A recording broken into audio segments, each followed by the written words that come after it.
1 जनवरी 1800 ये वो दिन था जब एक सदी के अंत के बाद भारत के नए दौर की शुरुआत हो रही थी।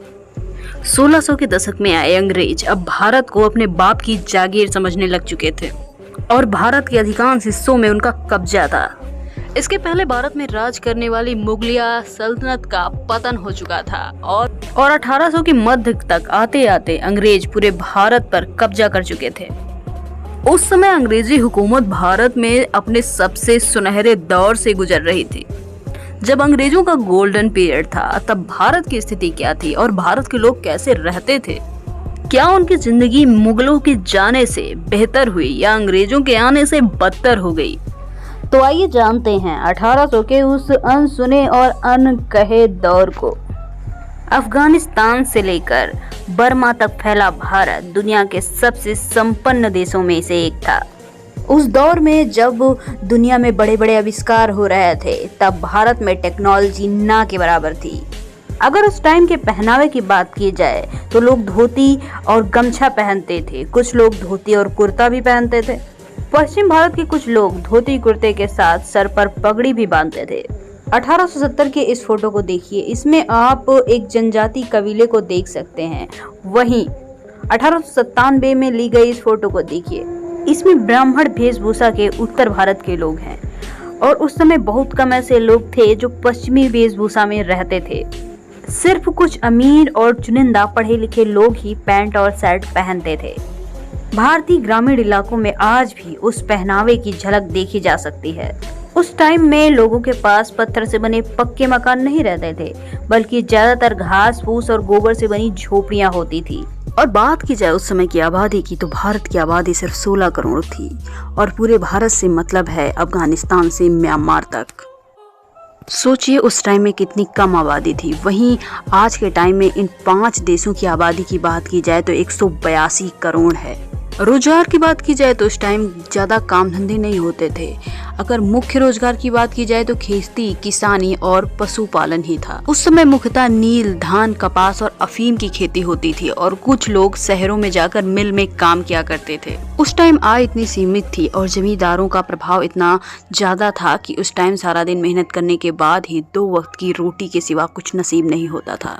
इसलिए लोग दिन भर काम करके और शाम को घर आने के बाद भजन कीर्तन करके अपना दिन बिता लेते थे। मनोरंजन के लिए लोग कबड्डी और खो खो जैसे देसी खेल भी खेलते थे।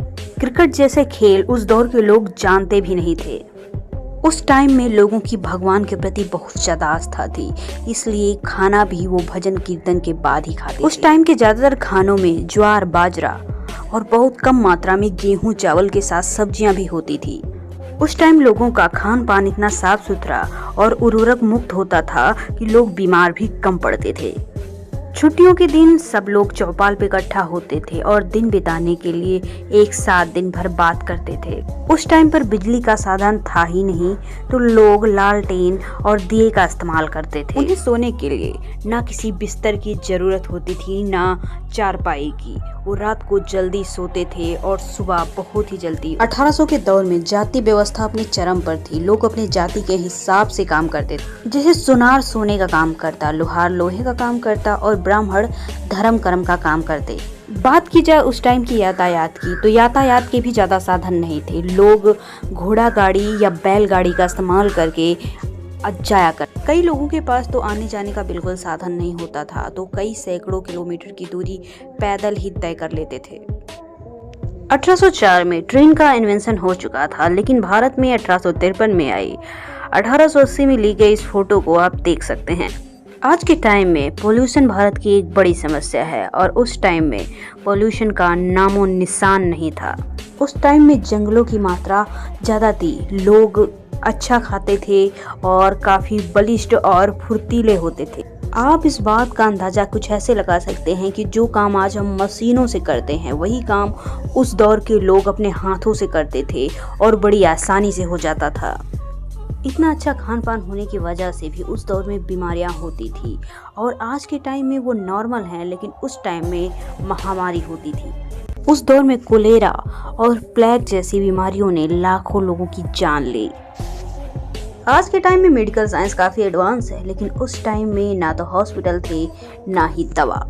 उस टाइम में भारत का अत्यधिक क्षेत्र गांव ही था और शहर में लोग मीलों में मजदूरी किया करते थे। मीलों में जी तोड़ काम करने के बावजूद भी यहाँ के मजदूरों को कुछ आने की ही मजदूरी मिलती थी, जिससे इनकी दिनचर्या बहुत ही मुश्किल से कटती थी। 1800 के दौर में जब कपड़ा मशीन नहीं हुआ करती थी तो लोग अपने हाथों से ही कपड़े बनाते थे और उनकी क्वालिटी भी काफ़ी अच्छी होती थी। लेकिन जब भारत में अंग्रेज आए तो क्लॉथ इंडस्ट्री में गिरावटें आने लगी।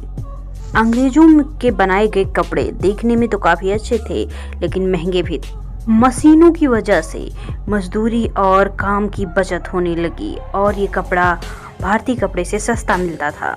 अंग्रेजों की आर्थिक स्थिति बहुत अच्छी हो गई, लेकिन वहीं भारतीयों की आर्थिक स्थिति बहुत ज़्यादा बुरी हो। उस टाइम में किसी अंग्रेज की सैलरी 40 पाउंड होती थी और किसी भारतीय कर्मचारी की 1 पाउंड से भी कम। उस टाइम में किसानों को बाढ़ और सूखे का तो सामना करना पड़ता था, लेकिन अंग्रेज टाइम से लगान लेने तो आते थे लेकिन उनकी इस परिस्थिति में मदद नहीं करते थे। मुगलों के जाने और अंग्रेजों के आने के बाद लोगों की हालत बस से बदतर हो गई। आप इस फोटो में देख सकते हैं कि गांव में कैसे भूखमरी और बीमारी के हालात थे। ये तस्वीर 1857 के बाद की है, जब अंग्रेजों के सैनिक मुगल बादशाह बहादुर शाह जफर को गिरफ्तार कर रहे थे। हालांकि उस टाइम मुद्रा का इस्तेमाल होता था लेकिन लोग वस्तु विनिमय का ही प्रयोग करते थे। सिंपल भाषा में कहा जाए तो एक वस्तु के बदले दूसरी वस्तु, जैसे गेहूं के बदले चावल और धान के बदले शक्कर। उस टाइम में ज़्यादातर औरतें गांव में रहा करती थी और 1-2 लोग व्यापार भी करते थे, तो छोटा मोटा व्यापार करते थे। उस टाइम में शिक्षा ना के बराबर थी। 10% लोग ही साक्षर थे और उस टाइम में बुजुर्गों की घर में सबसे ज़्यादा चलती थी। उस टाइम में हर परिवार एक साथ रहा करता था। पैसे तो कम होते थे लेकिन उनमें किसी प्रकार की जलन नहीं होती थी। डियर व्यूअर्स, उस दौर की कौन कौन सी चीज़ें आज हमें वापस अपनानी चाहिए, कमेंट सेक्शन में ज़रूर बताइएगा। Thanks for watching. फिर मिलेंगे किसी नए एपिसोड।